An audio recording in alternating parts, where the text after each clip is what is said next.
Ini aja ya. Uji hipotesis.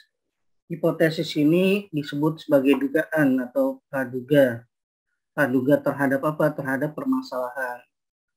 Permasalahan yang akan mau diselesaikan. Kalau dalam statistik kita di sini disebutkan pernyataan tentang parameter populasi yang dikembangkan untuk tujuan pengujian. Kalau saya lebih itunya adalah dugaan. Jadi hipotesis ini yang akan dibuktikan. Akan dibuktikan apakah dugaan itu benar atau salah. Kedua, di sini uji hipotesis adalah suatu prosedur yang didasarkan pada sampel dan teori probabilitas untuk menentukan apakah hipotesis merupakan suatu yang masuk akal dan bisa dibuktikan kebenarannya. Uji hipotesis itu biasanya kita menyebutnya dengan ada hipotesis statistik, ada hipotesis pernyataan. Kalau hipotesis statistik biasanya yang kita sebutnya adalah H0 dan H1. Hipotesis ini dugaan dari permasalahan yang ingin diselesaikan. Misalkan contohnya adalah apakah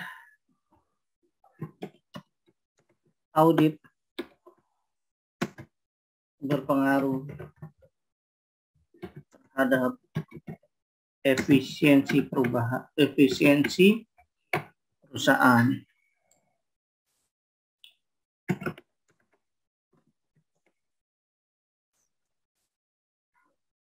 Maka audit berpengaruh terhadap efisiensi perusahaan. Ini adalah pertanyaan penelitiannya. Kalau di hipotesisnya akan menjadi audit berpengaruh terhadap efisiensi perusahaan, audit tidak berpengaruh terhadap efisiensi perusahaan. Dalam hipotesis statistik biasanya yang kosong H0 atau H awal adalah tidak berpengaruh. H1-nya baru audit berpengaruh terhadap efisiensi perusahaan. Ada yang nyebutnya adalah H0, H0 itu, dan H1 adalah H isi. Ada yang menyebutnya berbeda. Ini. Bentar, ini hipotesis pernyataan dulu. Pernyataan. Ini adalah hipotesis H0 dan H1. Maka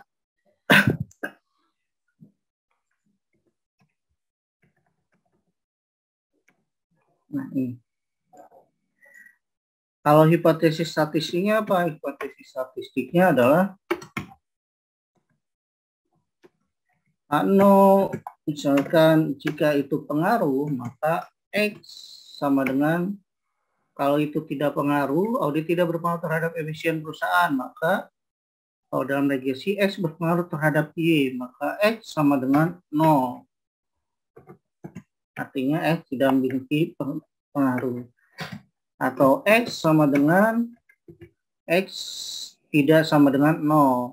Tidak sama dengan, simbolnya apa ya? Ada simbol tidak sama dengan. Kita bilang simbolnya adalah, biasanya adalah sama dengan dicoret. Nah, ini disebutnya tidak sama dengan 0. Karena simbolnya nggak ada, kita pakai ini aja ya. Jadi ini adalah hipotesis pernyataan dan ini hipotesis statistik. Nah, kalau dalam beberapa peneliti atau biasanya kalau dalam penelitian itu ada kualitatif dan kuantitatif. Kalau kuantitatif, dia biasanya H1 lebih dahulu baru H0. Kalau Majapai kuantitatif, H0 dulu baru H1. Logikanya adalah kita ingin melihat yang berpengaruh terlebih dahulu, baru kita melihat baru yang tidak berpengaruhnya. Kalau kuantitatif, macamnya adalah dia dari yang awal tidak diketahui menjadi diketahui, atau yang dari yang tidak berpengaruh menjadi berpengaruh. Itu perbedaan style dalam penulisan aja. Tapi biasanya itu ada dalam skripsi. Saya pernah mengalami hal tersebut, baik itu dengan kalau di EP, ekonomi pembangunan, dan juga di manajemen dan akuntansi.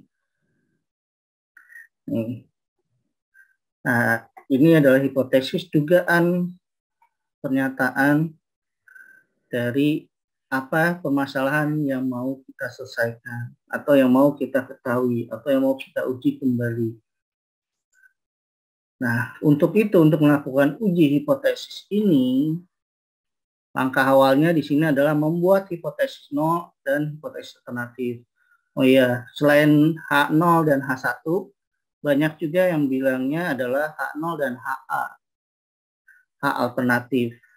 Tapi biasanya yang menyebutkan H0 dan HA adalah yang mempunyai yang ingin menyelesaikan hanya satu hipotesis atau satu permasalahan. Nah, biasanya kalau permasalahan dari 1, 2, 3, 4 poinnya, maka dia menyebutkan H0, H1, H0, H2, H0, H3, H0, H4. Nah, itu. Hipotesis pertama, hipotesis kedua, hipotesis ketiga, hipotesis keempat. Nah, biasanya itu. Langkah kedua adalah memiliki derajat keyakinan. Derajat keyakinan itu degree of freedom. Biasanya kalau di sini menyebutkan derajat keyakinan, biasanya adalah menyebutkannya adalah degree of freedom. Degree of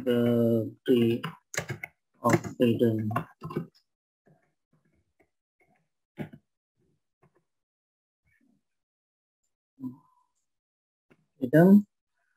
Atau kita nyebutnya confident level. Confident level. Confident level. Tingkat kepercayaan, tingkat keyakinan dalam penelitian kita. Biasanya confident level yang digunakan adalah 99%, 95%,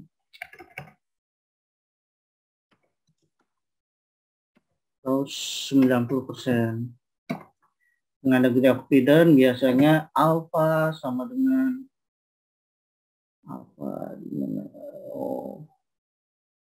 misalnya alpha sama dengan, kalau 99% berarti 1%.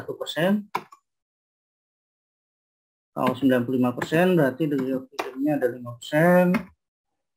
90% berarti 10%. Nah, ini memilih derajat keyakinan, apakah kita memilih yang 99%, 95%, atau 90%. Nah, ini berbeda antara mana yang mau kita pilih. Semakin confident levelnya semakin tinggi, berarti dia memilih 99%. Nanti baru berpengaruh dari signifikansinya. Signifikan atau tidak pada confident level 99% atau degree of freedom alpha 1%. Dalam statistik, dalam pengujian tidak ada 100%, biasanya 99,9% dan lainnya.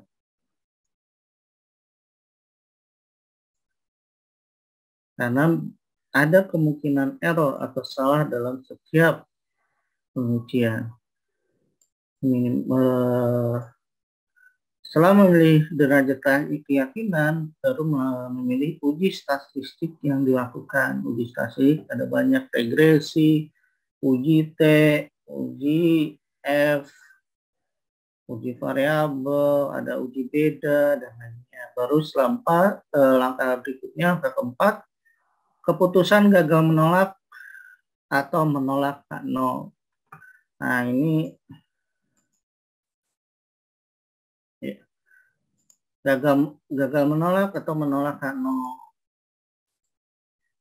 Biasanya yang kalian pahami adalah gagal menolak H0 berarti dia menerima H1 atau HA alternatif. Misalnya menerima H0 nih. Gagal menolak H0 berarti menerima H0. H0 atau H0. Terus menolak H0 berarti menerima H1 atau HA.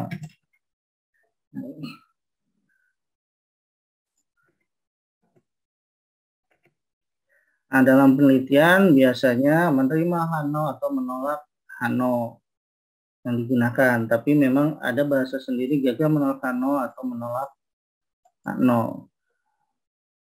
Nah, tapi biasanya lebih adalah menerima H0 atau menolak H0.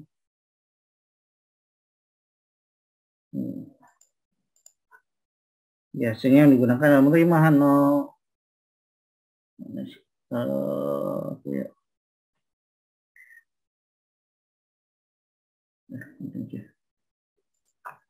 Misalnya menerima H0 atau menolak H0. Walaupun kalau dalam beberapa buku statistik pilihannya adalah gagal menolak H0 atau menolak H0. Tapi biasanya kebanyakan adalah menerima H0 atau menerima H1. Malahan ada juga yang, tapi jarang sekali yang gagal menolak H0 dan menolak H0. Nah, ini. Berikutnya adalah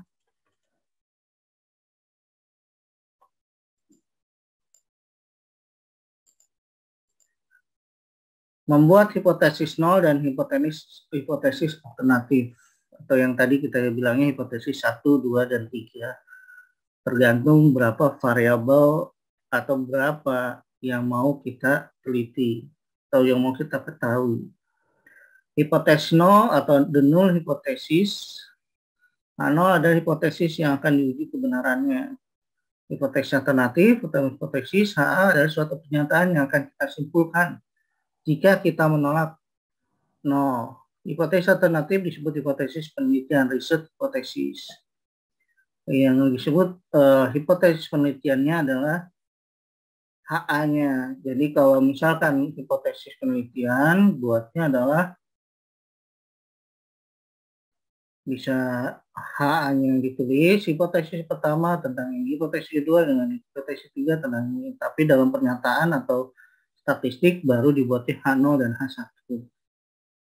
Di sini misalkan rata-rata harga tiket pesawat terbang Yogyakarta ke Jakarta adalah 480.000. Maka H0 adalah mu sama dengan 480.000. H0 mu bukan atau tidak sama dengan 480.000. Ini kalau pernah hipotesis pernyataannya jadi seperti apa? Hipotesis pernyataannya jadi rata-rata harga tiket pesawat terbang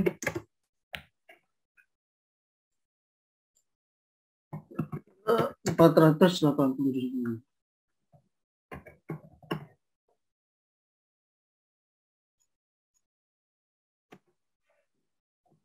Rata-rata harga tiket pesawat terbang lebih tinggi atau lebih rendah dari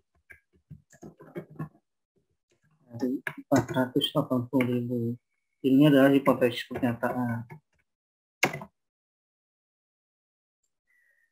Hipotesis pernyataan atau ini hipotesis statistik Ini adalah hipotesis statistik, ini adalah hipotesis pernyataan. Statement hipotesis. Langkah kedua, memilih derajat keyakinan. Tadi sudah dijelaskan, alfa adalah probabilitas menolak hipotesis nol jika itu benar, atau disebut tingkat risiko, the level of risk. Tingkat risiko, degree confidence-nya, the level of risk-nya, alfa 1%, 5%, dan 10%. Yang tadi saya sebutkan bahwa kalau alfa sama dengan 1%, maka confidence level-nya adalah 99%. Alfa 5%, maka confidence level-nya adalah 95%. Alfa 10%, maka confidence level-nya adalah 90%. Ini ya.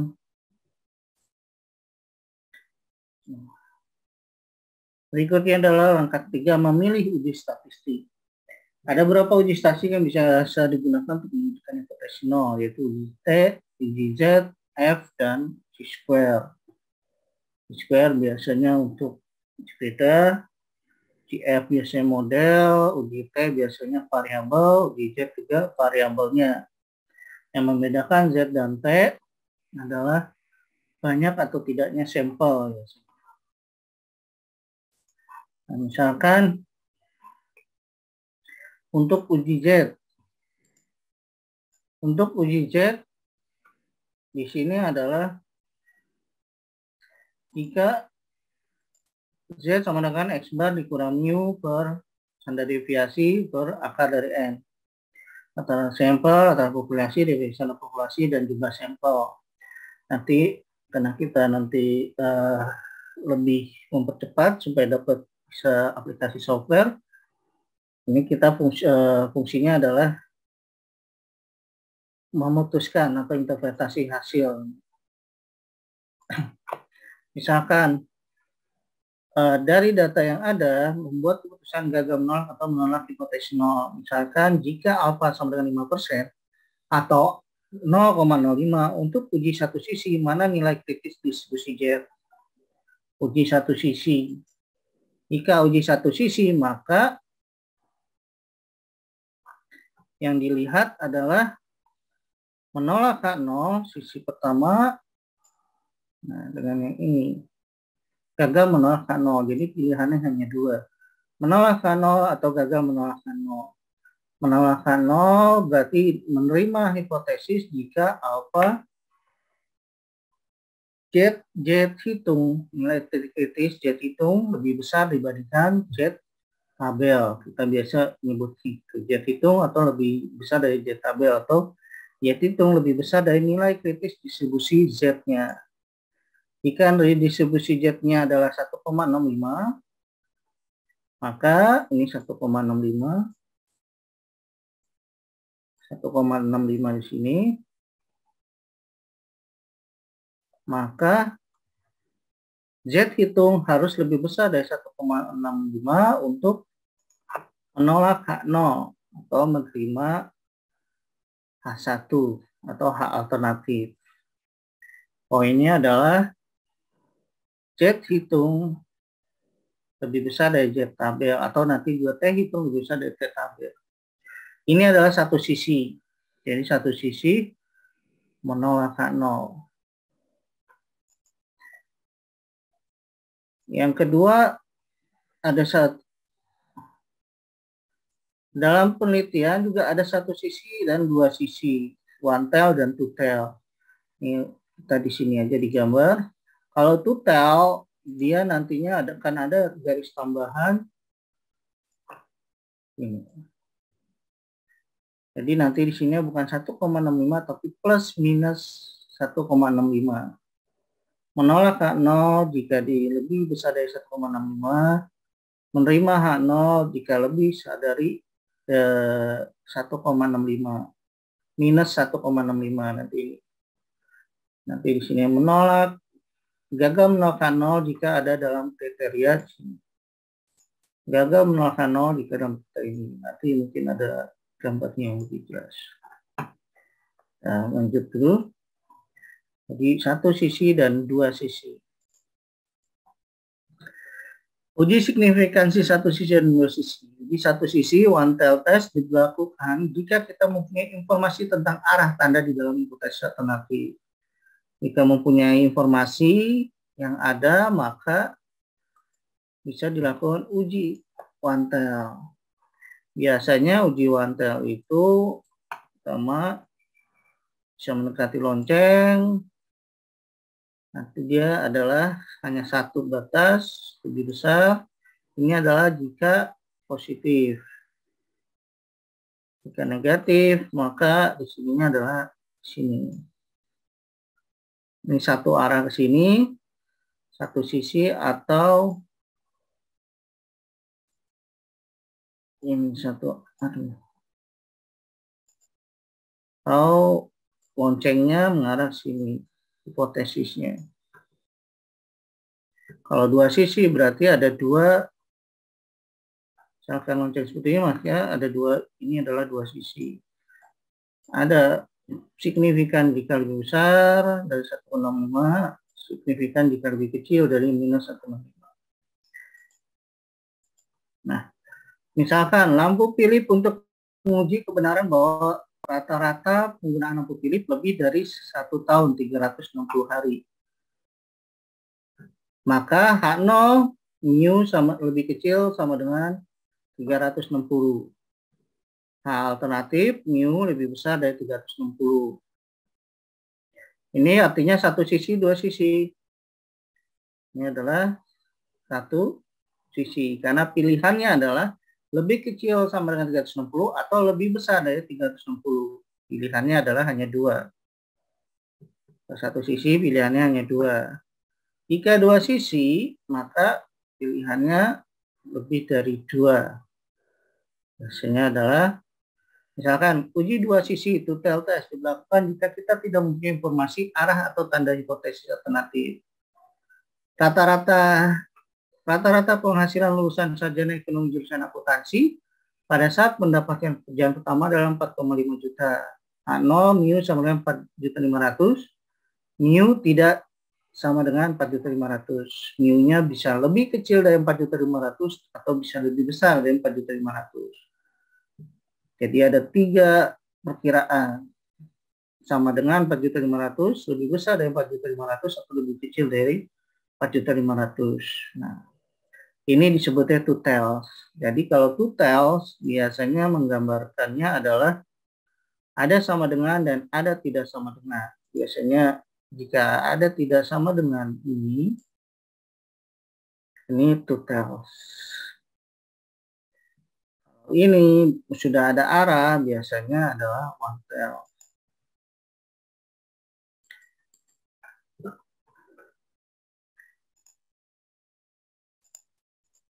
Sekarang sampai sini ada yang mau ditanyakan?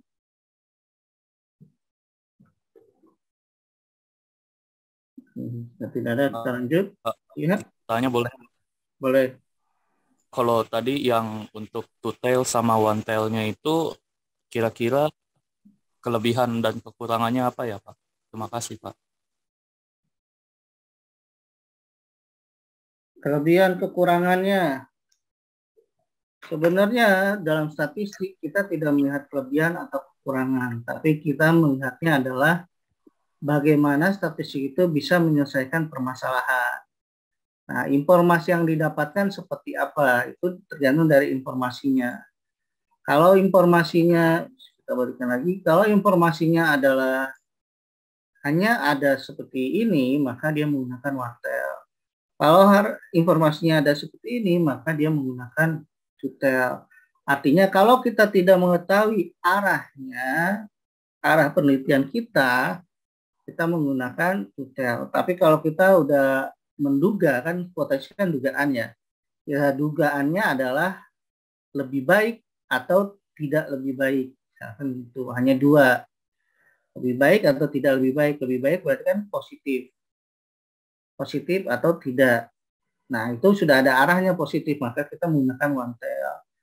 Kalau dugaannya kita nggak tahu, dugaannya adalah bisa saja positif, bisa saja negatif. Misalkan teks amnesti atau kenaikan PPN 1%, bisa mengakibatkan perbedaan, misalnya perbedaan penerimaan pajak. Karena bisa mengakibatkan perbedaan penerimaan pajak, bisa bertambah, bisa juga berkurang.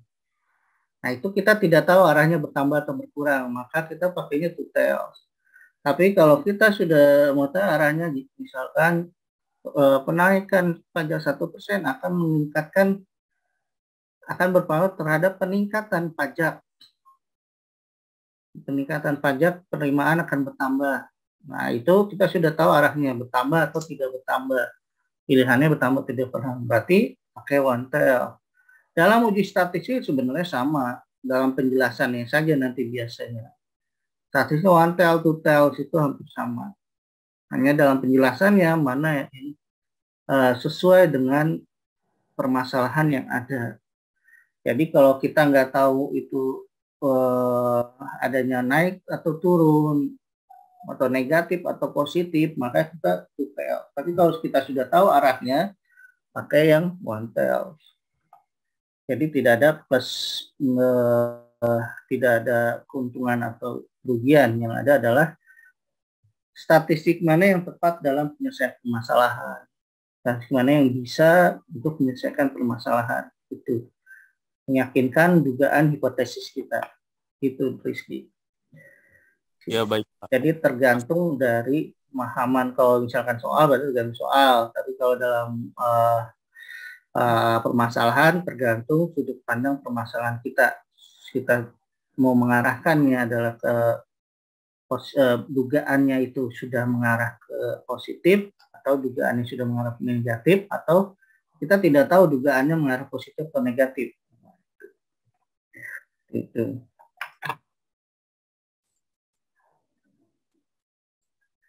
Ini jenis-jenis hipotesis. Apakah sampel besar lebih besar dari 30? Jika tidak, maka uji distribusi T. Jika ya, maka apakah standar deviasi populasi diketahui? Ya, maka uji distribusi Z. Jika tidak, maka uji distribusi Z dengan standar deviasi sampel. Walaupun pada saat ini untuk banyak jurnal-jurnal yang menyatakan sampel besar atau sampel kecil itu bukan dari 30-nya, tapi sampel besar dan sampel kecil dari populasinya. Maka banyak juga yang 100 sampai 120 menggunakan uji distribusi T. Jadi untuk saat ini kita ikutkan saja yang di buku. Apakah sampel besar lebih besar 30, maka menggunakan Z, lebih kecil dari 30 menggunakan T. Tapi pada dasarnya adalah sampel besar dan sampel kecil. Banyak penelitian yang menganggap sampel besar dan sampel kecil itu dari populasinya. Dari populasinya. Jika sampel itu biasanya lebih dari 50%, 50% dari populasi, biasanya disebut sampel besar. Kalau kurang dari itu, sampel kecil. Nah, ini standarnya biasanya itu. Tapi kita ikuti aja dulu. Apa sampel besar lebih 30, berarti uji T dan uji Z.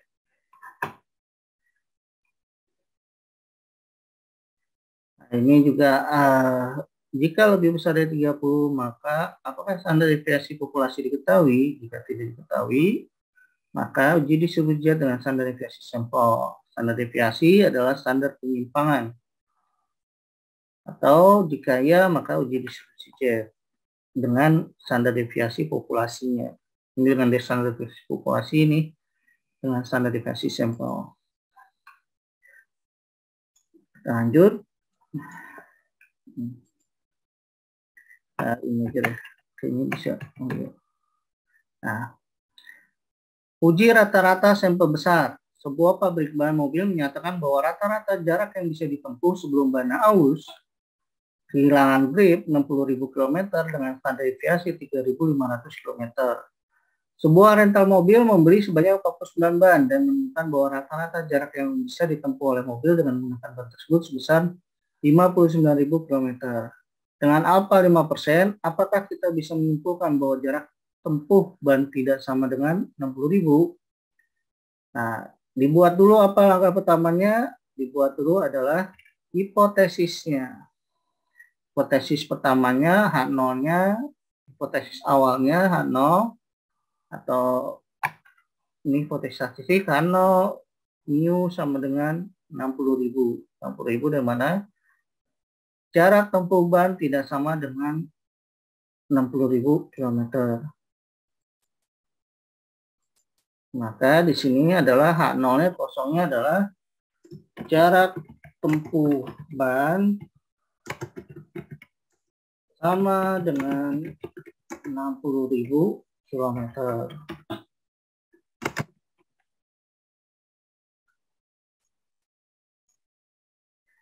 Ini H0-nya. H-nya apa? Dari informasi ini H-nya apa? Pertama, dari informasi ini tentukan ini one tail atau two tail. Di sini informasinya adalah sebuah pabrik ban menyatakan bahwa rata-rata jarak yang bisa ditempuh sebelum ban haus yang grip ada 60.000 km. Nah, standar deviasi 3.500 km. Di sini tidak ada yang menyatakan apakah jarak ban tempuh itu lebih besar dari 60.000 atau sama dengan 60.000. Sehingga HA-nya atau H1-nya adalah mu tidak sama dengan 60.000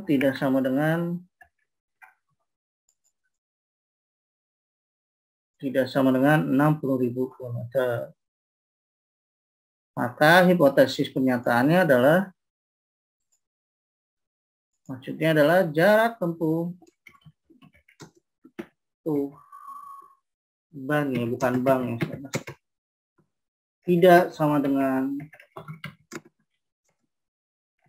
ini bisa kurang dari atau lebih dari 60.000 km.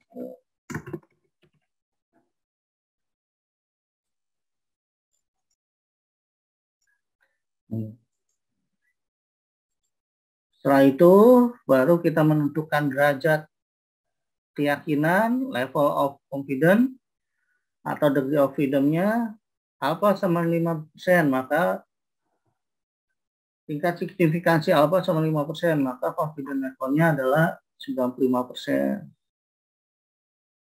N sama dengan 49. N-nya adalah 49. Untuk sementara kita ikuti buku saja, kalau lebih dari 430 menggunakan uji Z, kalau kurang dari 30 menggunakan uji T untuk menyamakan persepsi. Setelah diketahui tingkat keyakinannya dan mau menggunakan uji apanya, maka membuat keputusan apakah nilai Z hitung lebih besar daripada Z kritisnya. Nilai Z kritis alpha 5% adalah 1,96 dengan N sama dengan 49.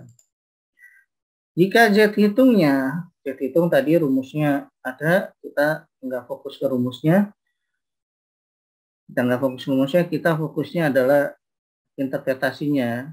Nilai Z hitung ternyata min 2. Min 2 itu lebih besar plus minus dari 1,96 atau lebih kecil dari plus minus 1,96. Misalkan kita gambar lonceng, anggap aja rata. Maka Z kritisnya itu adalah di sini dan sini. Z kritis atau Z table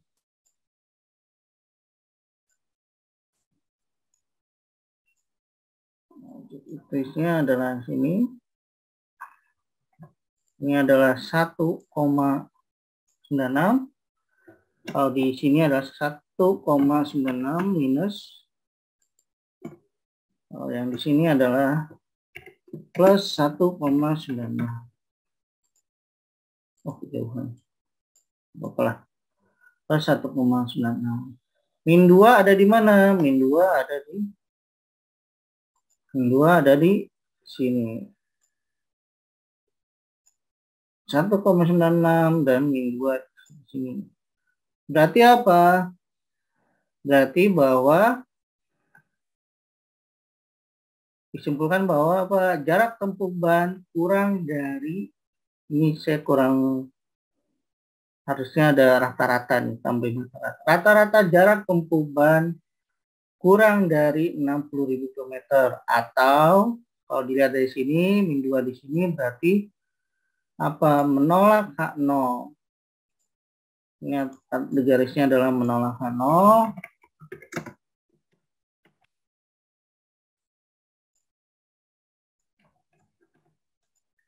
Sini garisnya adalah menolak H0, di sini garisnya adalah gagal menolak H0.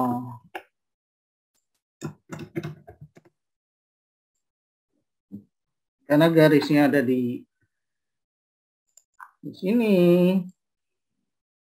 maka menolak H0 dan menerima HA.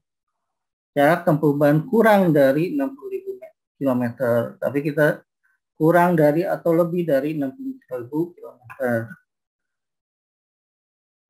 Menyebutnya juga nggak bisa ke arahnya juga, karena harus sesuai dengan pertanyaan penelitian. Jadi jarak tempuh ban kurang dari atau lebih dari 60 km signifikan. Nanti juga bisa selain J hitung terhadap J kritis, biasanya juga tingkat signifikansinya, p-value, probability probe-nya, probe value-nya.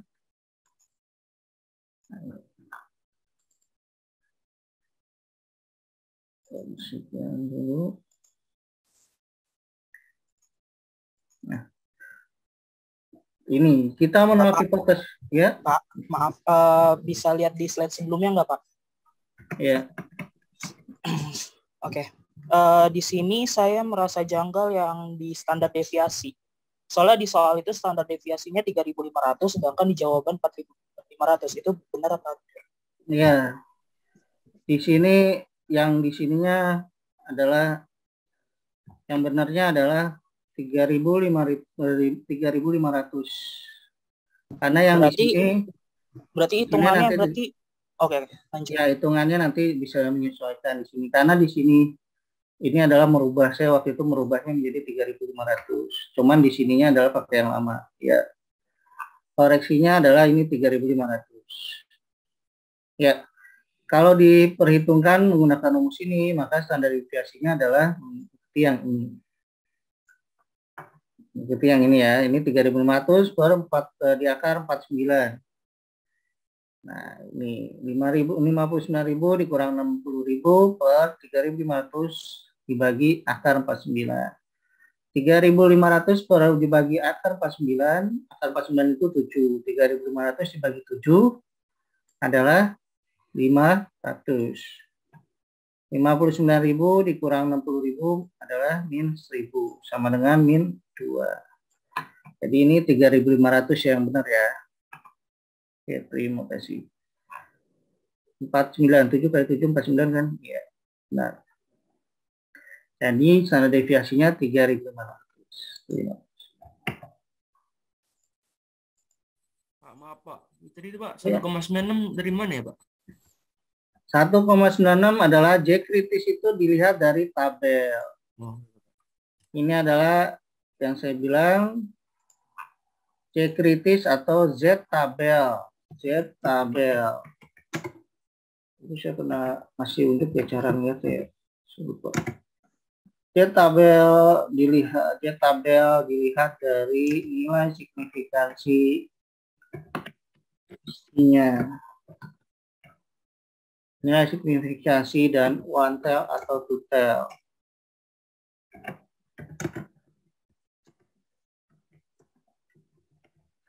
Kalau misalkan uji T-tabel, misalkan T-tabel itu dilihat dari DF-nya. DF itu ada N-nya dikurang 1. Signifikansinya juga confidence levelnya atau signifikansinya 5%, 1%, dan lainnya. Ini dari tabel ya. Jadi membandingkan antara T hitung dengan T-tabel, atau di sini adalah Z hitung dengan Z-tabel. Z kritis itu Z-tabelnya. Dan itu udah standarisasi untuk Z kritisnya, distribusi Z-nya. nilai distribusi Z.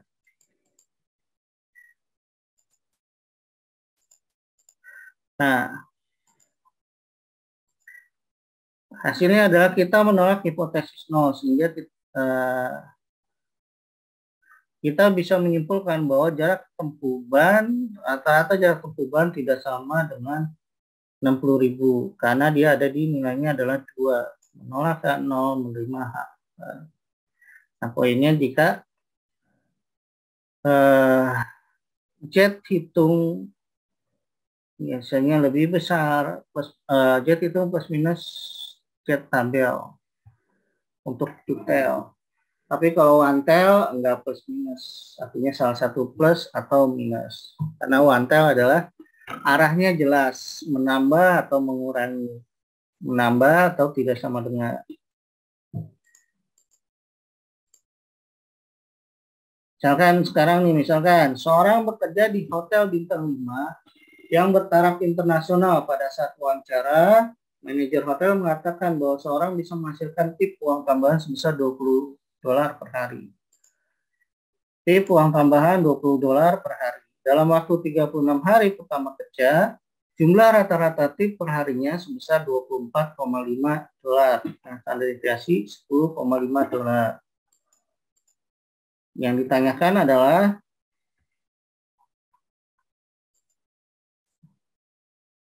dengan tingkat signifikansi 1%, apakah kita bisa menyimpulkan bahwa pelayan hotel tersebut bisa menghasilkan rata-rata lebih dari $20 per hari. Ini one tail apa two tail? One tail atau two tail? Oh, ini adalah one tail jika ada informasi lebih dari, kurang dari, maka disebutnya adalah one tail. Kalau tidak ada lebih dari, kurang dari, maka itu two tail. Maka di sini adalah hipotesisnya adalah H0 mu lebih kecil 20, H mu lebih besar dari 20. Hipotesis pernyataannya apa? Hipotesis ini maknanya apa? Pelayan hotel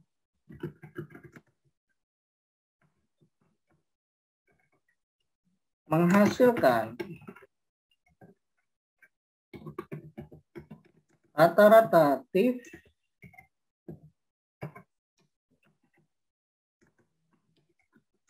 kurang dari $20. Kurang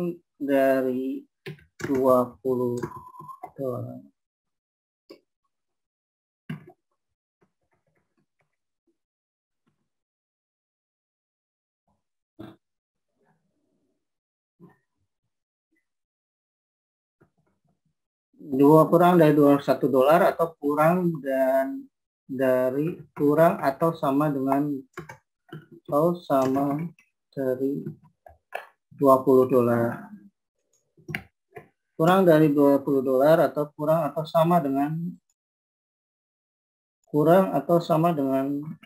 $20.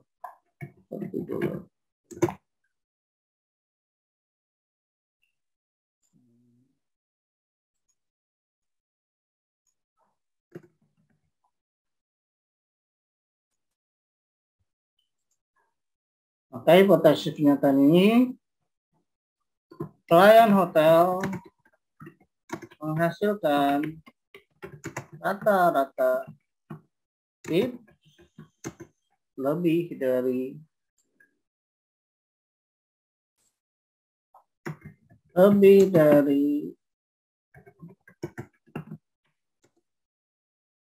$20 per hari.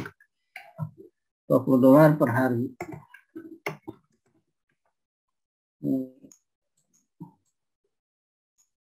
Per hari.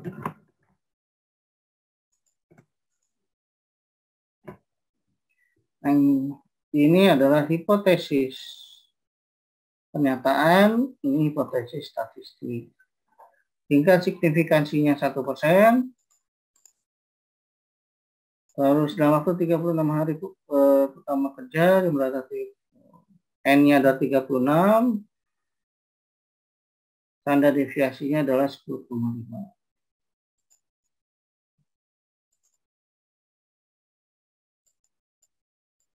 H0 lebih kecil dari, kurang dari, memiliki tingkat signifikan lebih kecil sama dengan 20, lebih besar dari 20, lebih besar 20, memiliki tingkat signifikansi alfa sama 1%.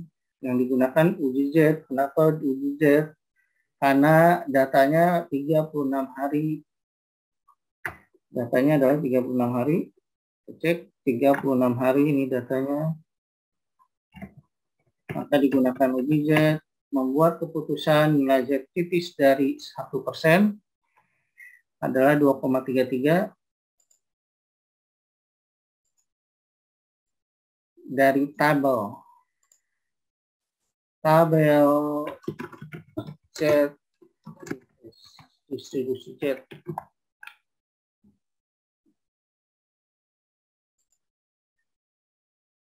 Lalu setelah itu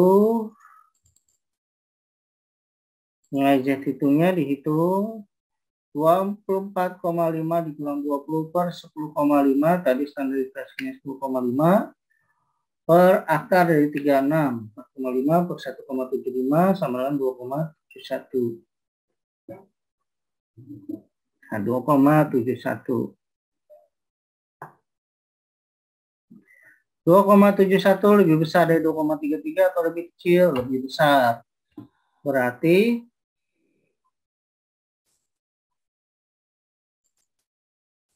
lebih besar dari 2,33, membandingkan antara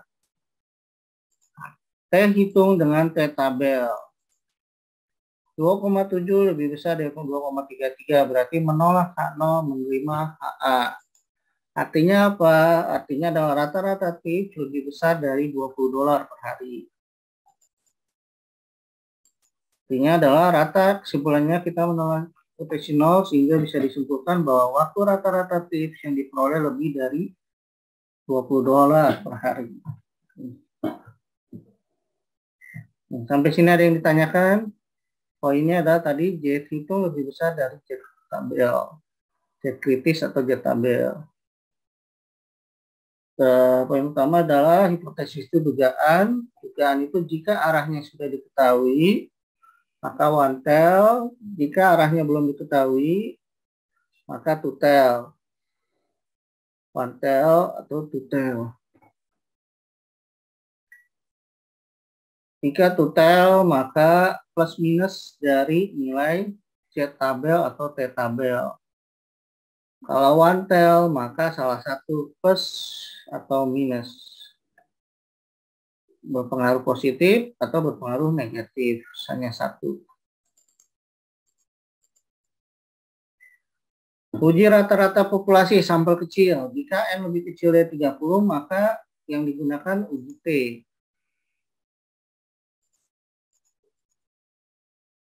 T sama dengan S bar min U per S per N. S rata-rata populasi, definisi sampel, dan jumlah sampel. Kita nanti fokusnya ke interpretasi saja biar lebih paham.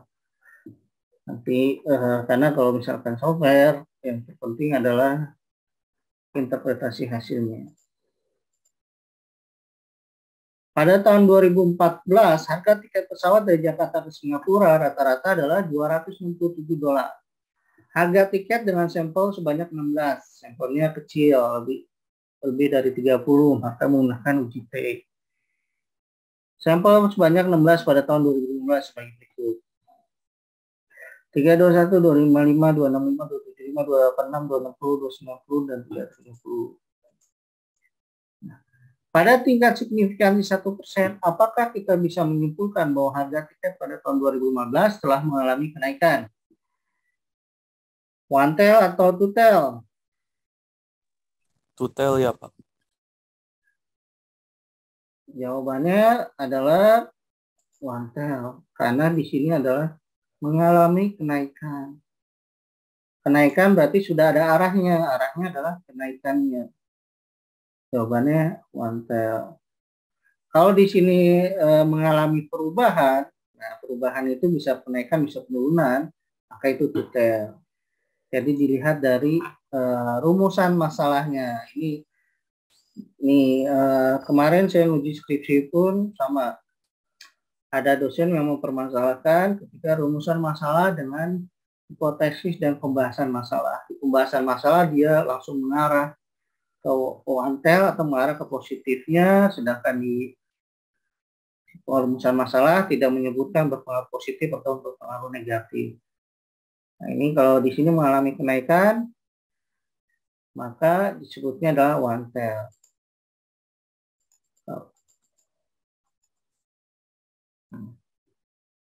Nah, hipotesisnya adalah mu sama dengan 267 atau mu lebih besar dari 267. Pilihannya adalah hanya 2. Lebih sama dengan 267 atau lebih besar dari 267.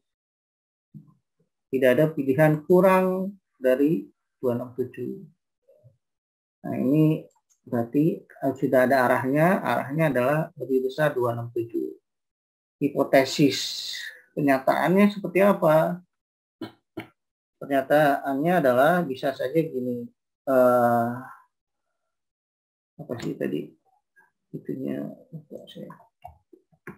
tentang apa sih, tentang harga tiketnya.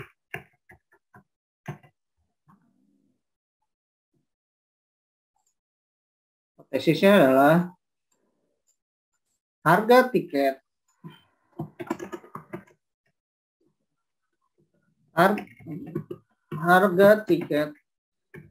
tahun 2016 tidak mengalami kenaikan. 2016 atau 2015? Tidak mengalami kenaikan.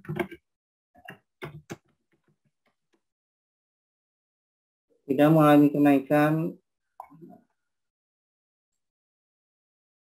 atau harga tiket 2016 yang atau 267 atau 267 dolar.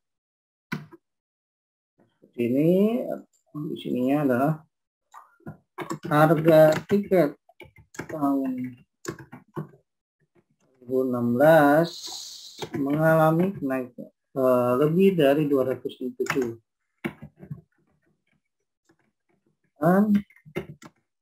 atau lebih dari 267 dolar. Nah, seperti ini. Nah, 2016 seperti 2015.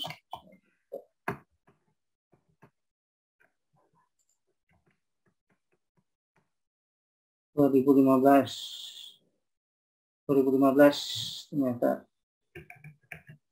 2015 salah. 2015 kita ini 2015.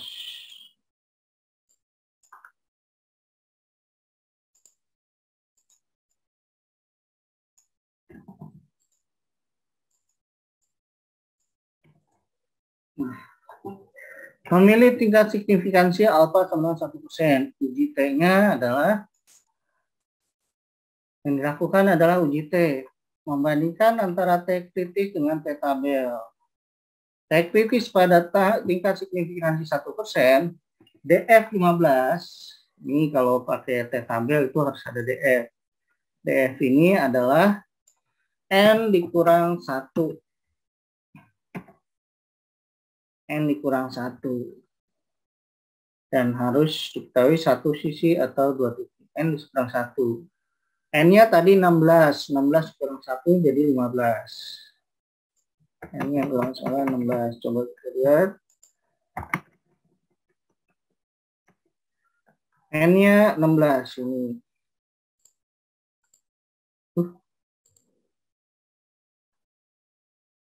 Keluar ya.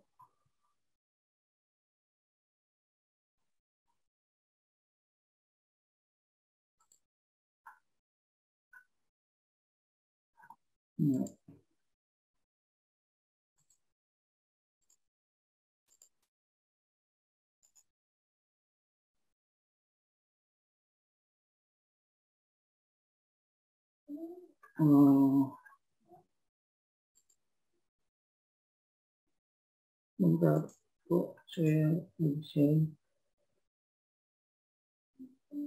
di mana ya? Oh, tutup.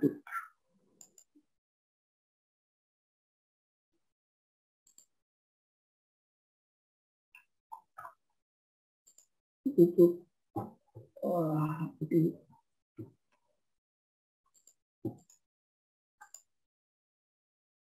Kunci T.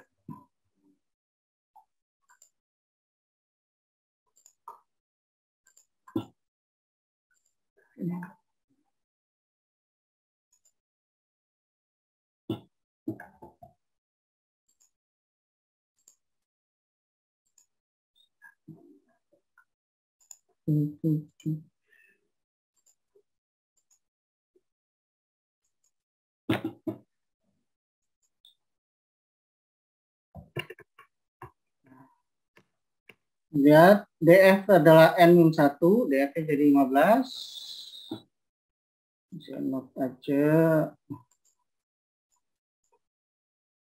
N-1. Ini untuk nyari di tabel. Angka-angka ini adalah untuk nyari di tabel. Kita tinggal 1% DF dan di satu sisi atau dua sisi. Hasilnya adalah dari hasil dari tabel yang ada di tabel adalah 2,60. Kritis tabel. Nah, baru setelah itu menghitung apa? Menghitung S-bar-nya, standar deviasinya, standar deviasi, standar penyimpangannya, dan T-nya, T hitungnya. Nah, ini rumusnya sigma X per N sama dengan 2,56. Dulu di awal saya udah jelaskan bahwa paling gampang itu gambar tabel X, terus X-bar-nya berapa, X min X-bar, terus selanjutnya. Karena standar deviasi sudah di pertemuan sebelumnya, sudah soal UTS kalau sudah juga. Nah, ini hasilnya adalah 2,6739. 2,6739 ini lebih besar atau lebih kecil dari 2,602? Lebih besar. Kalau lebih besar berarti apa? Menolak H0, menerima HA. Berarti apa? Terdapat kenaikan atau rata-rata harga tiket pada tahun 2015 mengalami kenaikan atau lebih dari $267. Nah, poinnya, jika menolak hipotesis 0, kesimpulan rata-rata harga tiket pesawat terbang dari Jakarta Singapura telah mengalami kenaikan pada tahun 2015, yaitu lebih dari $267. Di sini 2,602, di sini 2,679. Saya hitung dibandingkan dengan T-tabel. Saya hitung di-compare dengan T-tabel. Sama tadi seperti Z itu dibandingkan dengan Z-tabel.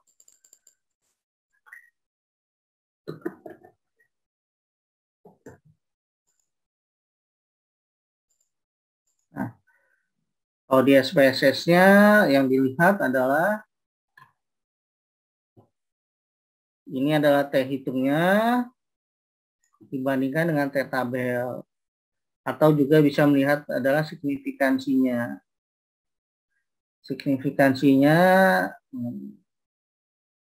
Tapi yang kalau di SPSS itu hasil apapun, one sample t-test atau two sample t-test, one tail atau two tail, dia biasanya menyampaikannya adalah signifikansi two tail.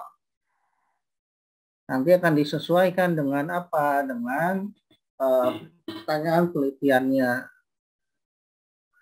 Kalau di SPSS biasanya langsung two tails, signifikan two tails. Sekarang yang sini kan one tails. Nah, ini. Jadi signifikan. Kalau ini berarti di bawah 5%, kita nyebutnya ada di bawah 5% atau menyebutnya adalah 0,017 lebih kecil dari ya, lebih kecil sama dengan 0,05. 0,05 nilai apa? Nilai alfa 5%. 5%. Confidence level 95%. Maka dia signifikan, atau bisa dilihatnya dari T hitung dibandingkan T tabel. T hitung dibandingkan T tabel. T hitung 2,074 dibandingkan dengan T tabel. DF-nya 15. One sample t-test. Alfanya berapa? Ini alfanya 95% confidence level. Confidence level 95% atau alfa 5%.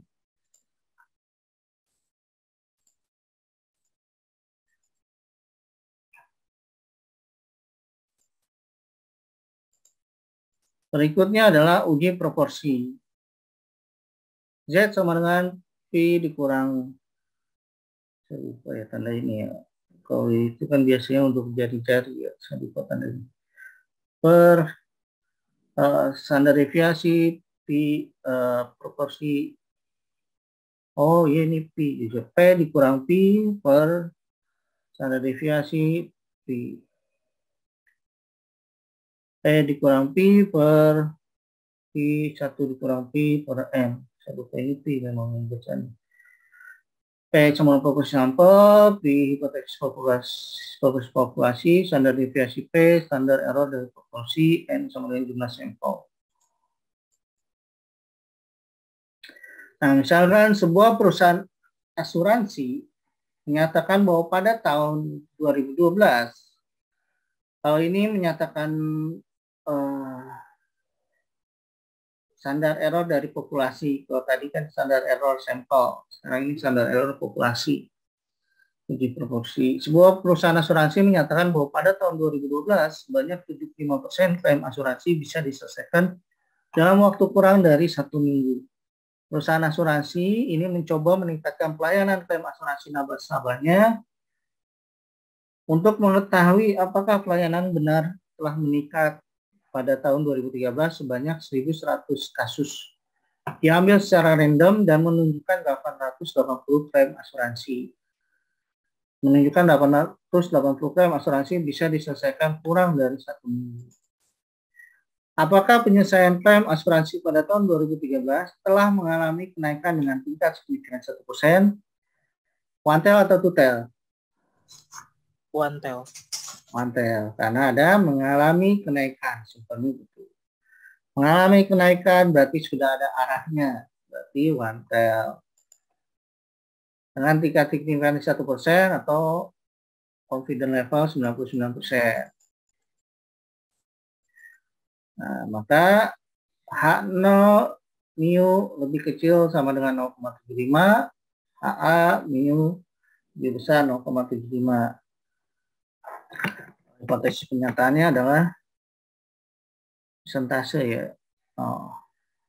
Klaim penyelesaian klaim asuransi pada tahun 2013 tidak mengalami kenaikan. Bisa juga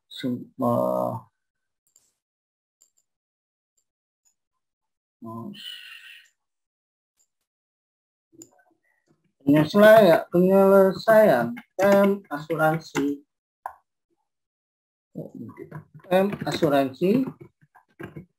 tahun 2013 selalu yang kosong terlebih dahulu atau yang kita tuju biasanya di HA atau riset hipotesis penelitiannya adalah di HA atau H1, H2, H3 ini. Tidak mengalami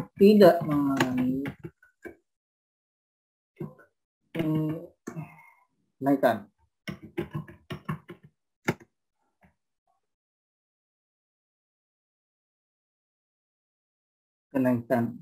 Tidak mengalami kenaikan.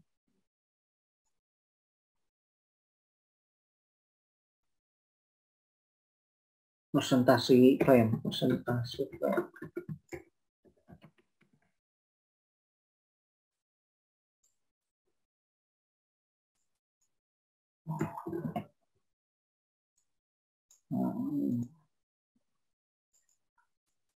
ininya baru HA-nya mengalami kenaikan. Mengalami kenaikan presentasinya. Antara tidak dan mengalami. Memilih tingkat signifikansinya 1%. Terus uji statistik Z, membuat keputusan, bandingkan lagi nilai Z hitung dengan Z table, Z kritis atau Z table ya, dengan tingkat signifikan 1%. Uji satu sisi, nilai Z tabelnya adalah 2,33. Nah ini kalau Z itu cukup dengan signifikansi saja 1% atau one tail atau two tail, pilihan itu doang. Tapi kalau uji T, saya ingatkan lagi, kalau uji T itu ada DF-nya. DF itu N-1-nya harus one tail two tail-nya, alpha-nya berapa persen. Oh ini tingkat signifikansi atau alpha 1%, berdiri 1%, 5%, 10%. Misalkan Z sama dengan P dikurang P dikurang P. Nah, akar P di 1 min P per N. Nah, hasilnya adalah 3,83. 3,83 lagi-lagi dibandingkan mana yang lebih besar. T hitung harus lebih besar daripada T tabel. Nilai Z hitung lebih besar dari nilai Z kritis atau Z tabel 2,33 sehingga menolak hipotesis 0. Dengan demikian bisa disimpulkan bahwa sampel cukup memberi bukti bahwa telah terdapat peningkatan pelayanan klaim asuransi. Maka tabelnya adalah gagal menolakkan 0 atau menolakkan 0. Ini one tail.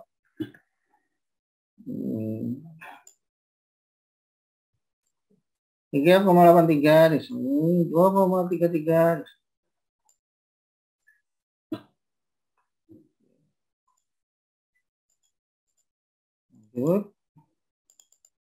Nah, uji hipotesis. Nah, di dalam uji hipotesis ada juga p-value atau probability, signifikansi. Keputusan menolak atau gagal menolak 0 bisa dilakukan dengan membandingkan antara nilai p-value dengan alfanya, alfa 1%, 5%, 10%, 0,01, 5%. Kalau dengan membandingkan p-value dengan alfa, kita nggak usah melihat Z tabel atau T tabelnya. Hanya lihat p-value atau tingkat signifikansinya. P-value merupakan probabilitas value, memperoleh nilai uji statistik setinggi mungkin dibandingkan dengan nilai sampel yang diobservasi dengan asumsi hipotesis 0 adalah benar. Nah, dengan ini maka p-value harus lebih kecil sama dengan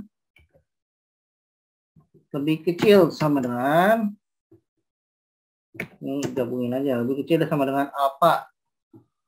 Anggap aja akeong alpha. Lebih kecil sama dengan alpha. P-value memberi informasi seberapa besar kekuatan dalam membuat keputusan menolak atau gagal menolak hipotesis 0. Nilai p-value sangat kecil 0,001 menunjukkan kemungkinan bahwa hipotesis 0 benar adalah relatif kecil kebenarannya dan sebaliknya kemungkinan kecil hipotesis 0 adalah salah. Atau dengan kata lain, hipotesis menerima hipotesis A atau menerima hipotesis 1. Ini hipotesis 0 benar atau adalah relatif kecil kebenarannya dan sebaliknya kemungkinan kecil hipotesis 0 adalah salah. Jika p-value lebih kecil alpha, maka menolak hipotesis 0. Jika p-value lebih besar alpha, maka gagal menolak hipotesis 0. Pilihannya lebih kecil sama dengan, maka menolak hipotesis 0. Jika p-value lebih besar sama dengan alpha, maka gagal menolak hipotesis 0. Alfanya bisa 1%, bisa 5%, bisa 10%. Kalau 1% adalah 0,001 ya. 5% 0,05, 10% 0,1.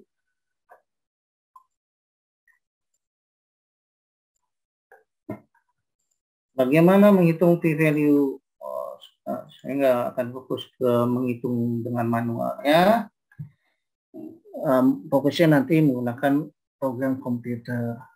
Misalkan nilai Z hitung 2, besarnya probabilitas kurva normal dan nilai Z besar 0 dan 2, ada 0,477, sehingga besar probabilitas dengan nilai Z sama dengan 2 atau lebih besar 0,5 dikurangkan 0,47, maka 0,02, sehingga p-value ada 0,02.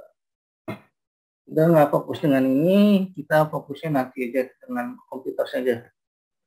Kalau dua sisi dibagi 2 atau dikali 2 di sini. Kalau dua sisi maka p-value 2 kali 0,028 sama dengan 0,0456 atau 4,56. P-value 0,028 ini ada 0,4772 nilai p-value pada saat Z sama dengan 2 dengan uji satu sisi.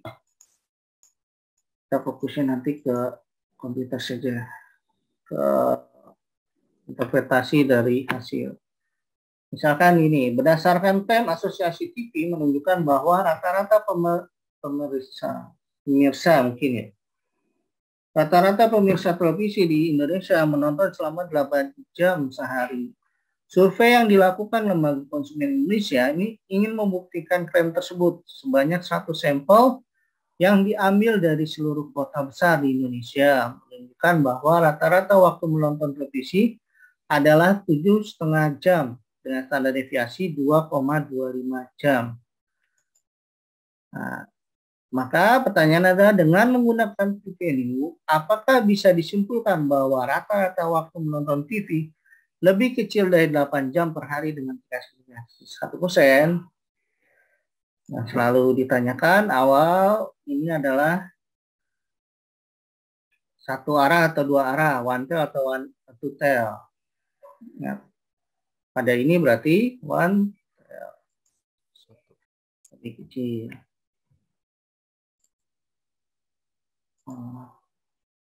Maka mu sama dengan 8, mu lebih kecil 8. Nah, nilai probabilitas Z min 2,22 sebesar 0,868. Nah, anggap saja p-value-nya udah 0,0132. Lebih kecil alfa sama dengan 2%. Sehingga menolak hipotesis 0. Kalau signifikansinya 1%, ini alfa 1% nih. Menolak hipotesis 0 atau menerima hipotesis 0? Ini kan p-value 0,0132. Sedangkan alfa sama dengan tingkat signifikansi alfa sama dengan 1% atau 0,01. 0,13 lebih besar lebih kecil? Lebih besar. Maka di sini adalah gagal menolak 0. Hipotesis 0. Atau menerima hipotesis 0. Lihat di sini 1%. Ini. Jadi poinnya ini.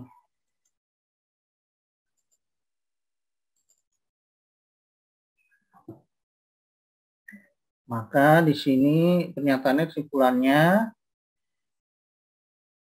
sampel cukup bukti bahwa waktu rata menonton televisi kurang dari 8 jam per hari. Kalau menolak hipotesis 0.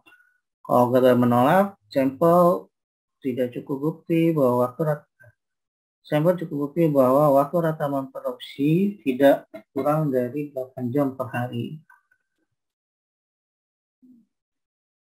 Atau sama dengan 8 jam per hari. Oke.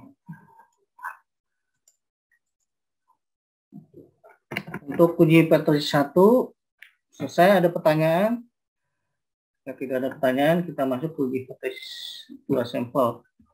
Biar kita bisa membahas hampir sama dengan satu sampel.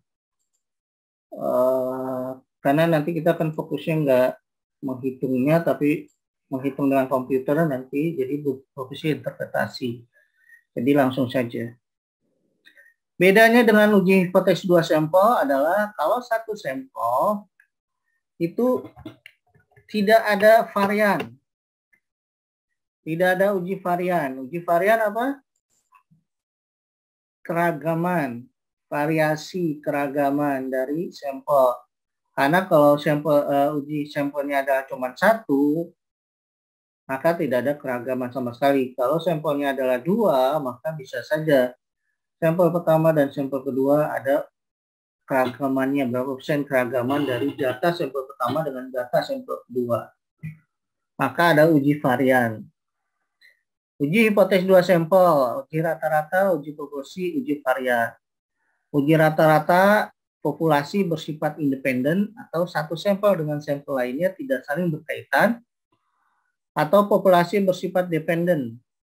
Satu sampel dan dua sampel itu saling dependen, ada saling berkaitan atau dipengaruhi. Jika populasi bersifat independen, maka sampel besar dengan uji Z, sampel kecil dengan uji T, ini sama. Di sini uji hipotesis satu sampel bukan uji mencari kebenaran parameter populasi dari statistik sampel seperti uji rata-rata dan uji proporsi. Uji hipotesis dua sampel uji untuk membandingkan parameter dua populasi.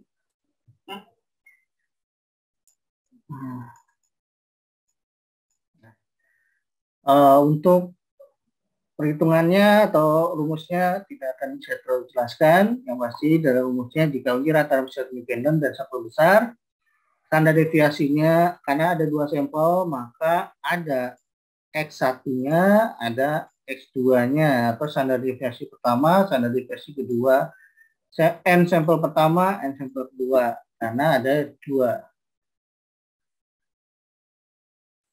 Nah, kita fokus itunya. Jika standar deviasi populasi tidak diketahui.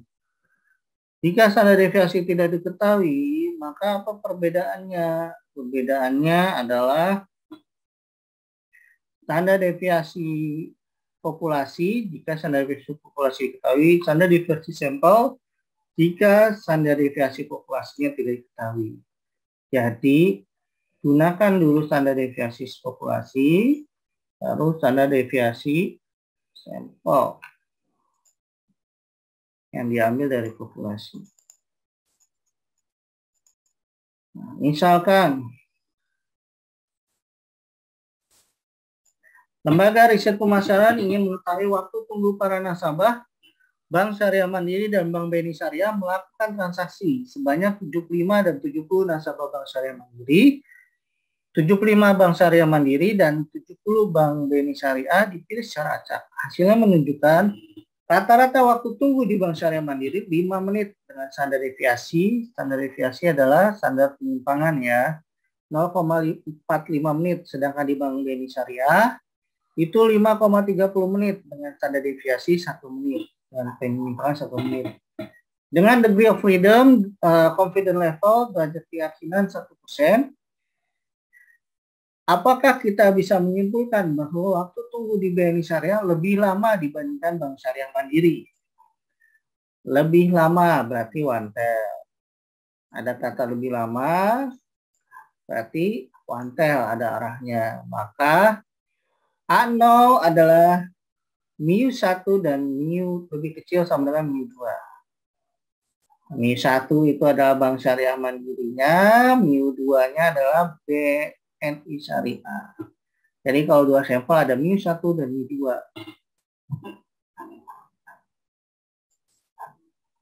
Berikutnya adalah HA-nya adalah mu1 lebih besar mu2. Ini one tail. Kenapa one tail? Lebih kecil sama dengan, lebih besar sama dengan. Atau di sini ada kodenya adalah ada arahnya lebih lama dibandingkan. Waktu BNI Syariah lebih lama dibandingkan Bank Syariah Mandiri.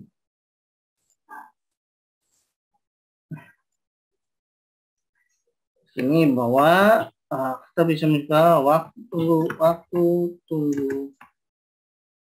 tunggu di BNI Syariah tidak lebih lama dibandingkan Bank Syariah Mandiri. Hipotesis pernyataannya. Oh, copy paste itu tadi harusnya. Waktu tunggu di Bank Syariah lebih lama dibandingkan Bank Syariah Mandiri.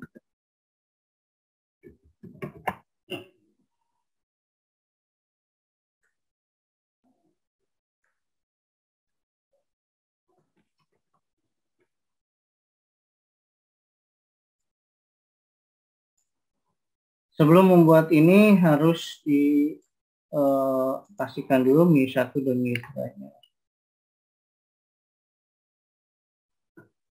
Mi1-nya harus, jadinya ini tadi saya salah bilang, ini harus jadinya ini adalah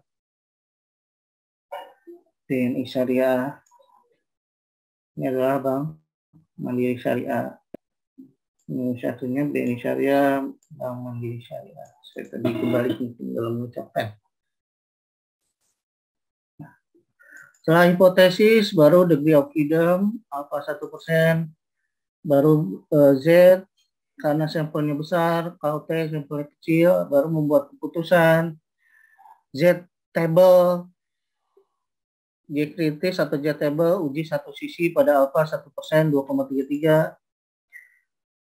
Sama kayak tadi juga 2,33. Jadi tabel distribusi Z table sama. Nah, baru Z hitungnya. Z hitungnya ternyata didapatkan 2,30. Saya nggak fokus ke masukin angkanya, tapi saya fokus ke sini. Z D 2,30. 2,30 lebih kecil atau lebih besar dari 2,33. Lebih kecil. Karena ini satu sisi, berarti gagal menolak K0. Berarti waktu tunggu di BNI Syariah tidak lebih lama dibandingkan Bank Syariah Mandiri.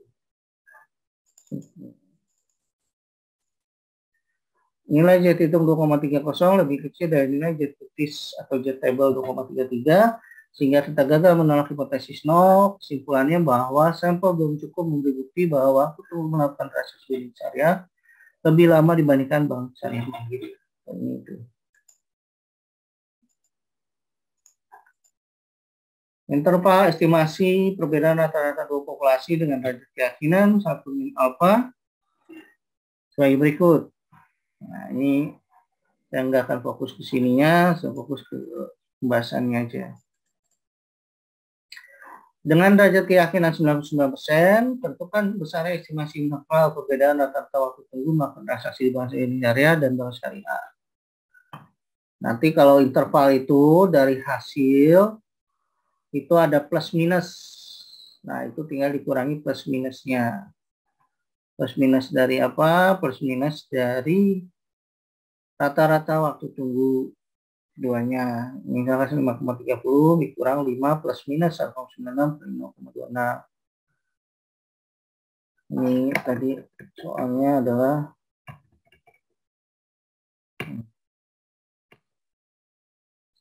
uji rata-rata dua populasi independen dan sampel kecil. Bila kita memilih sampel kecil N lebih kecil 30, di hipotesis yang digunakan adalah uji T. Hipotesis dua sampel dengan uji distribusi T harus memenuhi syarat populasi harus mengikuti distribusi normal. Dua sampel dari dua populasi yang independen.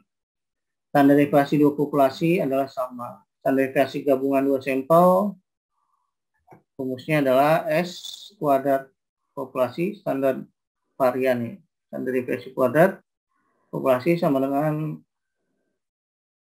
N1 kurang 1 S kuadrat 1 plus N2 min 1 S kuadrat 2 per N1 per N2 min 2. Ini kita lewatkan saja. Uji statistika T perbedaan dua sampel T sama dengan S1 bar dikurang S2 bar akar S kuadrat P per dalam kurung dikalikan 1 per N1 plus N2.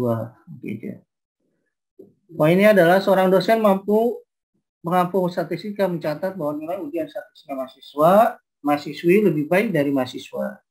Untuk membuktikan hal ini, diambil nilai ujian akhir 9 mahasiswi dan 10 mahasiswa secara random. Mahasiswi dan mahasiswa. Dengan asumsi kedua populasi mengikuti distribusi normal dan mempunyai standar deviasi populasi yang sama, apakah bisa disimpulkan bahwa nilai ujian statistika mahasiswi lebih tinggi dari mahasiswa dengan alfa 1%? Ini adalah one tail karena ada lebih tinggi. Maka H0 mu 1 lebih kecil sama dengan mu 2, AA mu 1 lebih besar dari mu 2. Memilih tingkat signifikansinya alfa 1%, uji statistika T karena sampelnya kecil, membuat keputusan nilai T kritis alfa sama dengan 1%, uji satu sisi dengan DF sebesar 9 plus 10 min 2 sama dengan 17, besar 2,567.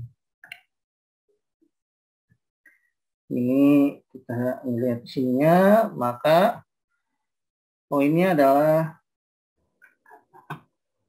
enggak terlalu perhitungannya, kita poinnya adalah 2,567 lebih kecil atau lebih besar dari 0,244. Kalau lebih kecil berarti gagal menolak H0. Jadi mahasiswi nilai tidak tercukup bukti bahwa nilai mahasiswi lebih besar daripada nilai mahasiswa.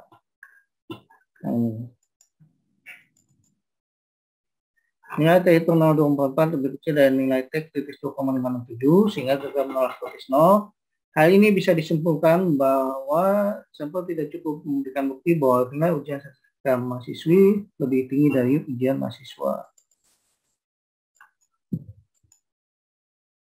Nah, kalau dalam Excel bisa juga dicari Excel, maka nilai yang dilihat adalah biasanya kalau statistik atau Excel dia ada one tail, two tail. Kalau one tail ini, kalau two tail ini tinggal dibandingkan antara tes statistik ini dengan T tabel.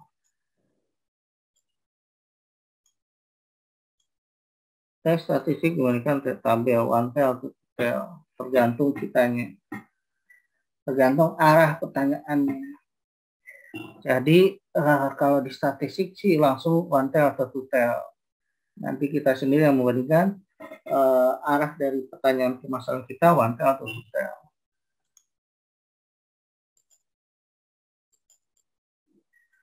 Interval estimasi rata-rata dua populasi independen. Tentukan besar estimasi interval perbedaan rata-rata nilai ujian statistika antara mahasiswa dan mahasiswa dengan derajat keyakinan 99%. Nilai T kritis dengan derajat keyakinan 99% adalah DF 17 sama dengan 9 plus 10 dikurang 2 adalah 2,898. Maka ini adalah 78 dikurang 7 plus minus. Ini tinggal plus minus saja, plus minus dari nilai T tabelnya. Jadi poinnya adalah plus minus dari T tabel dikalikan dengan 79,9 ini. 78 ini adalah nilai dari soal ini, yaitu nilai dari minnya rata-ratanya variabel pertama dan variabel kedua.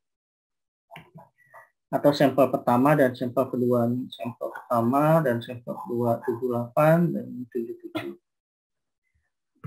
Kita lihat terang ini.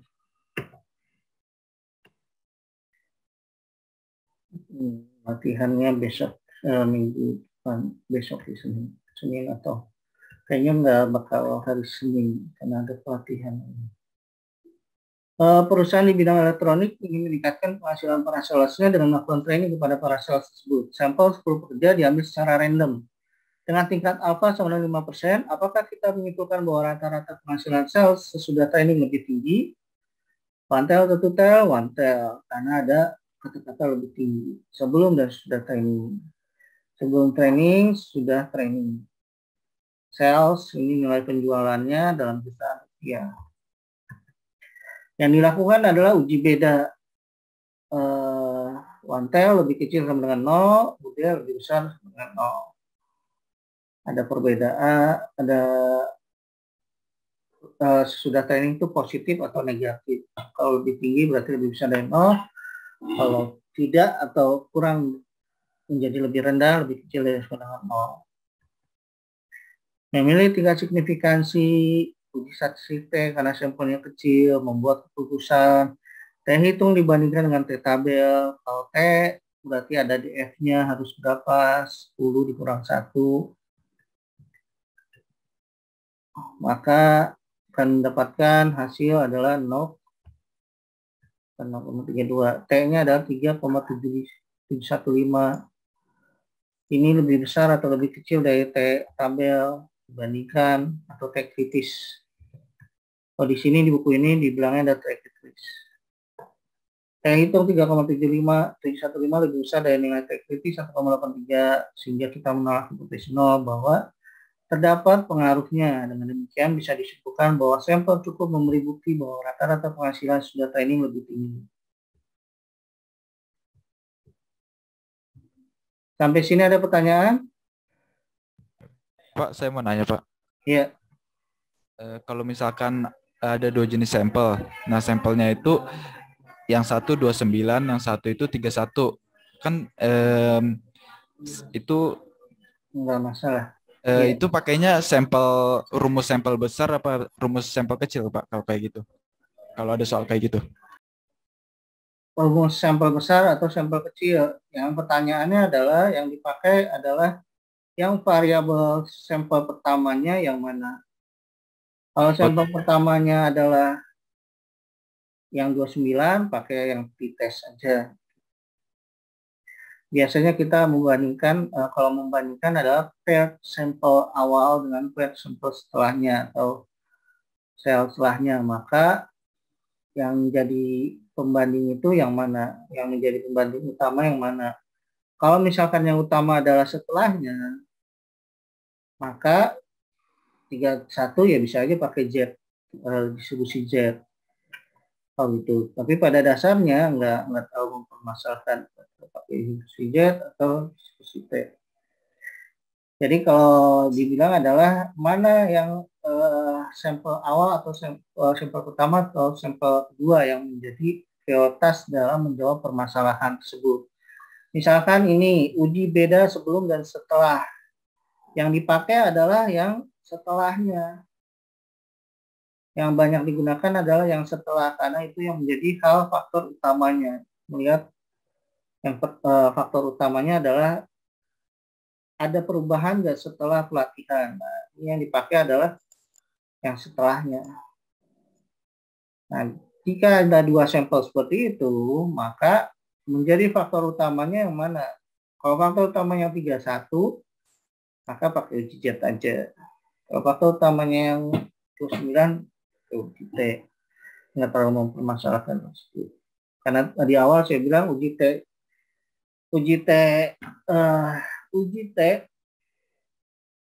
minimal uji T kalau banyak peneliti yang sekarang itu menganggapnya tidak lagi biasanya 30 sampel. Emang buku-buku masih 30 sampel.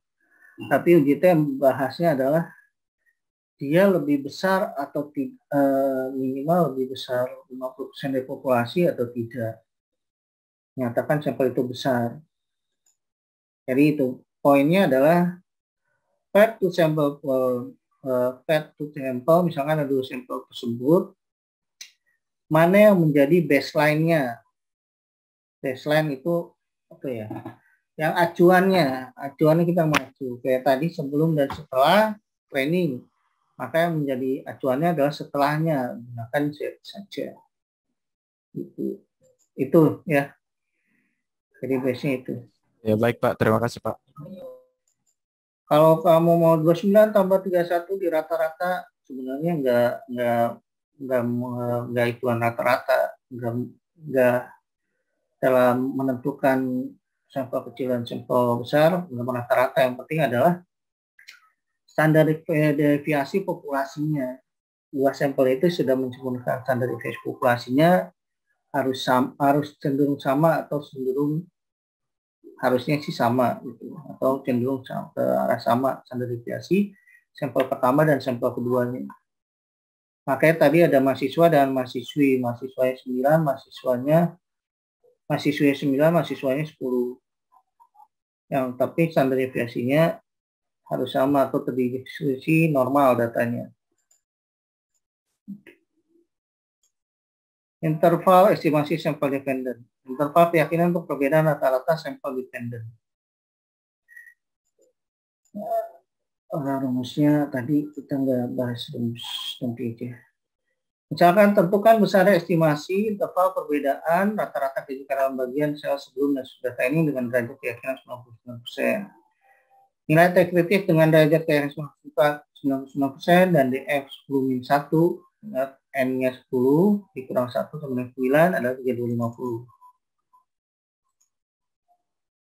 Nah, kalau interval poinnya adalah ada plus minus di sini. Nanti plus minus, ini tadi rumusnya bisa dilihat. Jadi ada range-nya plus minus 3,250 itu adalah harusnya, di sini nggak ada informasi ya, 3,250 ya.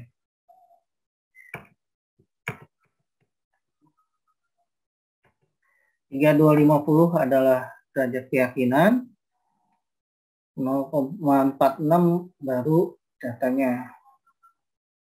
0,46 plus minus 3,250, 0,3225 per akar 10. Mitra ini telah meningkatkan gaji karyawan dengan perbedaan antara 0,7935 juta rupiah dengan 0,1306 juta rupiah. Oh, ini ada dengan data training ya. Nah, data training. Ternyata dengan data training di sininya. Min-nya, berarti menggunakan min-nya. Nah, jadi kalau interval adalah ada plus minus, batas atas, batas bawah, atau rentangnya, rentang lah. Rentang dari penyimpangannya. Uji proporsi 2 populasi, rumus kalian lihat sendiri saja nanti. Perusahaan asuransi syariah Takabur sudah memiliki masalah penyebab kecelakaan mobil para pemegang polis berdasarkan jenis kelamin. Dari 1.800 sampel pengemudi pria dan wanita, masing-masing menunjukkan selama 5 tahun telah terjadi kecelakaan sebanyak 350 dan 200. Pada alfa 5%, apakah bisa disebutkan bahwa proporsi kecelakaan pengemudi pria lebih besar dari proporsi kecelakaan dari pengemudi wanita? Lebih besar berarti one tail. Hipotesisnya adalah P1 lebih kecil dari P2. Nah, kalian harus jelaskan P1 itu yang mana, P2 itu yang mana. Memilih tingkat signifikansi yaitu alfa 95%. Data ini 1.000 dan 800 sampel. Uji T apa uji Z? Uji Z. Karena lebih banyak, karena datanya dalam jumlah besar. Maka uji statistikanya Z. Membuat keputusan adalah Z kritis dibandingkan dengan Z tabel. Z kritis alfa 5%, satu sisi one tail sama dengan 1,65. P1 adalah 0,35 dan P2 adalah 0,25. Ini dari mana? Itu dari probability persentase 350.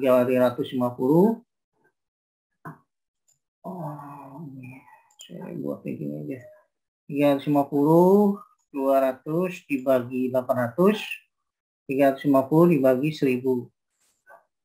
1.000 dan 800 sampel pengemudi pria dan wanita, dan 350 dan 200, 350 pria dan 200 wanita. Yang pengemudi pria dan pengemudi wanita. 350 dibagi 100, dibagi 1000 maka 0,35. 200 dibagi 800 maka 0,25. Di sini PC sama dengan X1 plus X2 per N1 plus N2 sama dengan X50 plus 200 per N1 plus N2 1800 sama dengan 0,306. Uji Z rumusnya ada di sebelumnya, tapi saya fokusnya adalah ini 2,05. Di sini 1,65. 2,05 dibandingkan dengan 1,65 lebih besar atau lebih kecil? Lebih besar. Sehingga nilai Z hitung dibandingkan dengan Z tabel atau Z tipis 2,05 lebih besar dari 1,65 sehingga kita menolak hipotesis 0. Kesimpulannya bahwa sampel cukup memberi bukti bahwa proporsi kecelakaan dari pengemudi pria lebih besar dari pengemudi wanita. Ini sampelnya.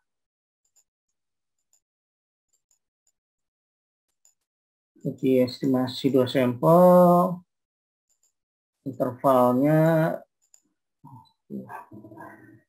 ya cukup sampai di sini. Ada yang ditanyakan? Pak, saya mau nanya. Ya. Ini rekamannya ntar di-share ke grup atau enggak, Pak? Oke, nanti bisa saya share besok mungkin answernya ya.